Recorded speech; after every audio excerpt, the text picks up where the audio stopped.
இன்னைக்கு ரொம்ப சிம்பிளான ரெசிபி பண்ண போகிறேன். சில பேர் என்கிட்ட கமெண்ட் பாக்ஸில் டோனட் ரெசிபி பண்ண சொல்லி கேட்டிருந்தீங்க. இன்னைக்கு 10 நிமிஷத்தில் குட்டி கர்ட் டோனட்ஸ் எப்படி செய்கிறதுன்னு இந்த வீடியோவில் பார்க்கலாம்.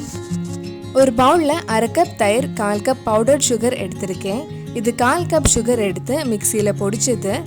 சுகர் மெல்ட் ஆகிற வரைக்கும் நல்லா மிக்ஸ் பண்ணலாம். இப்போ இதில் ஒரு முட்டை ஆட் பண்ணி நல்லா பீட் பண்ண போகிறேன்.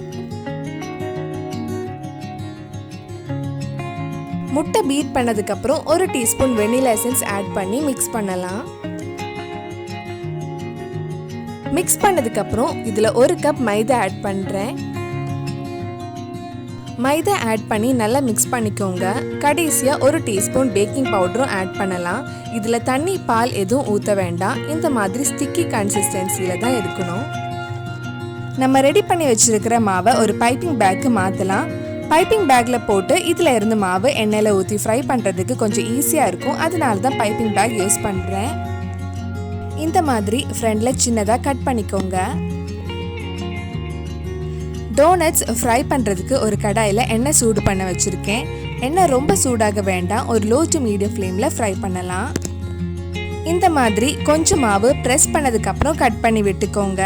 அது அழகாக ஃப்ரை ஆனதும் மேலே வந்துடும்.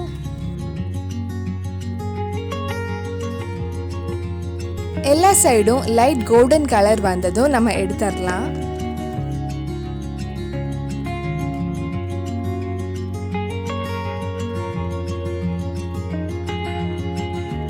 இந்த மாதிரி மிச்சம் இருக்கிற மாவுலையும் டேஸ்டியான டோனட்ஸ் பால் ரெடி பண்ணலாம். அவ்வளவுதான், 10 நிமிஷத்தில் சுவையான கர்ட் டோனட் பால்ஸ் ரெடி ஆயிடுச்சு. இது சாக்லேட் சிரப் இல்லைன்னா கொஞ்சம் சாக்லேட் மெல்ட் பண்ணி டிப் பண்ணி சாப்பிட்டா ரொம்ப டேஸ்டியாக இருக்கும். ரொம்ப சாஃப்டாகவும் இருக்கும். கண்டிப்பாக நீங்களும் இந்த டோனட் பால்ஸ் உங்கள் வீட்டில் செஞ்சு பாருங்கள். இந்த வீடியோ உங்களுக்கு பிடிச்சிருந்தா லைக் பண்ணுங்கள். உங்கள் ஃப்ரெண்ட்ஸ் அண்ட் ஃபேமிலிக்கு ஷேர் பண்ணுங்கள். வேறு என்னெல்லாம் ரெசிபிஸ் நம்ம சேனலில் ட்ரை பண்ணலான்னு கீழே கமெண்ட் பாக்ஸில் சொல்லுங்கள். மறக்காமல் நம்ம சேனலையும் சப்ஸ்கிரைப் பண்ணிடுங்க.